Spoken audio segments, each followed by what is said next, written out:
Okay, so at this stage I've rigged my anchor and I've taken some time to make it neat, coiling away any excess rope that's left in the isolation loop, and just making it really nice and easy to look at, and really easy to do safety checks. Now I'm going to move on to my abseil system itself, and I'm going to start with the abseil line. So I've got two ropes here, and what I am going to do for this one is use this thicker red rope as the abseil line, and then the thinner white rope as the belay line, because that'll just move a little nicer through my belay device. And the thicker rope is more abrasion resistant on the edge. It's a 36 metre rope, an 18 metre abseil. So there's a few things I need to think about there. One is, do I want the excess rope on the ground? Potentially where it could get trodden on or damaged. I can go down there and coil it up neatly and tuck it aside, or do I want to pull all the excess rope up the top and have it behind my releasable system, which I'm about to rig, and that kind of keeps it off the ground down there. If I pull it all up the top, what that means is that the edge wear, anywhere that's created on that edge, is further into the rope. So it means that if I damage the rope on the edge, if I'm dispatching a lot of people, it might mean that my edge wear's almost halfway through this 36 metre rope. So maybe I'll decide on the day which is the best. If it's a rainy day and muddy, I probably don't want all that excess rope on the ground. But if it's a really long rope on a short abseil, I probably don't want the edge wear in the middle, or a fair way into the rope. So a decision point, I guess. So initially what I'm going to do, I'll just put a carabiner into my master point there, and I'm going to flake my rope again. Same as I did with my anchor rope, I'm just going to be inspecting it for any damage.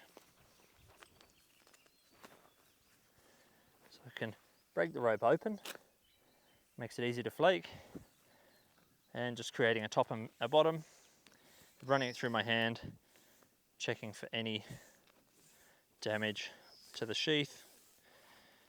If I find damage in the sheath whilst running it through my hand, I'll inspect a little bit more to see if there's any damage to the core.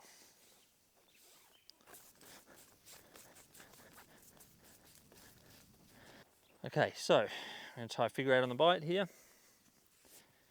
and that's going to clip into my carabiner. And then I'm going to deploy the rope over the edge. A couple of things to think about here is how I actually want to deploy this rope over the edge. There's a couple of ways I can do it. One is to take the end of the rope and lower it down. Now I might do that if the bottom of this cliff was a thoroughfare, maybe to other abseils or a popular walking track or a climbing area or something like that. I don't want to just hoik all the rope off if there's other cliff users around, throw a big pile of rope down on them. Even though I can call rope, which is the responsible thing to do, it doesn't really give me the right to throw a big pile of rope on top of someone. So in that instance, I might lower it down. At other times, if the pitch has ledges and things, or it's a big slab and I want to deploy the whole rope, I might fold the rope down. And by doing that, I'm just going to lower the middle. So I'm lowering the middle down, which essentially means I can fold the rope outwards.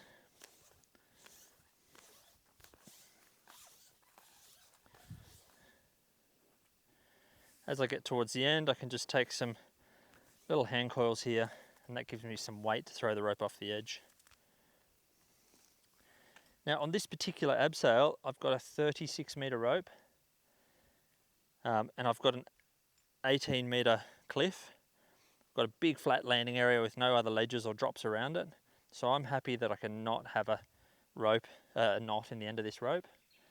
But you'll want some clarity from your instructors, and some local knowledge around that. A lot of people would say that it's good standard practice to put a knot in the end of the rope. So for those people, I'll just put one in. But I do like that it's a thought process, not just a blanket rule. So take my hand coils here. I can deploy the end of the rope, fold it outwards, and it'll move off any ledges. Cool, and I can see it hit the bottom. Now I'm going to rig my releasable abseil system, which essentially is setting me up for rescue. And I'm going to extend that out from my master point slightly. I'm going to do that with a short sling.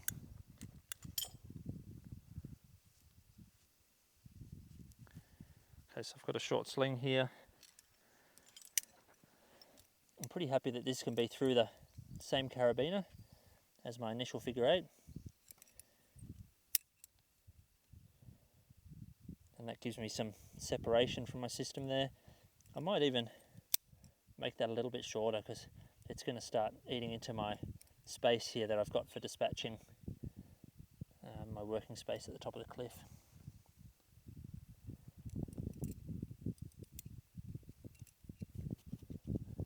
Okay, great. Now I'm going to pull my rope up and allow some length in here for my rescue system, which is going to be a tied off Munter hitch.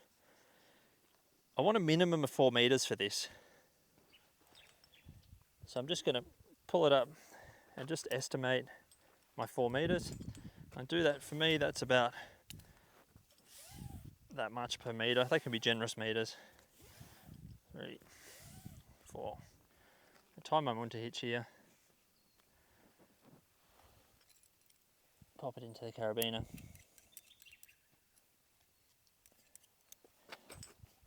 Snug it up nice and tight to get those air gaps out and start my tie off.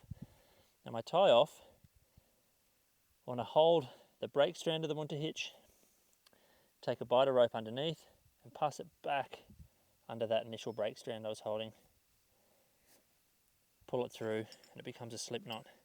Now I like to get that pretty much up on top of the Munter hitch at this stage and get all those air gaps out.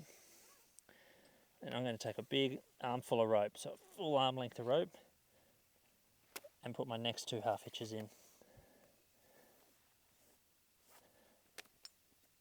The rope's a bit stiff, which is pretty normal for these commercial abseil lines. So I'm just going to take a little bit of time to make this neat and get all those air gaps out.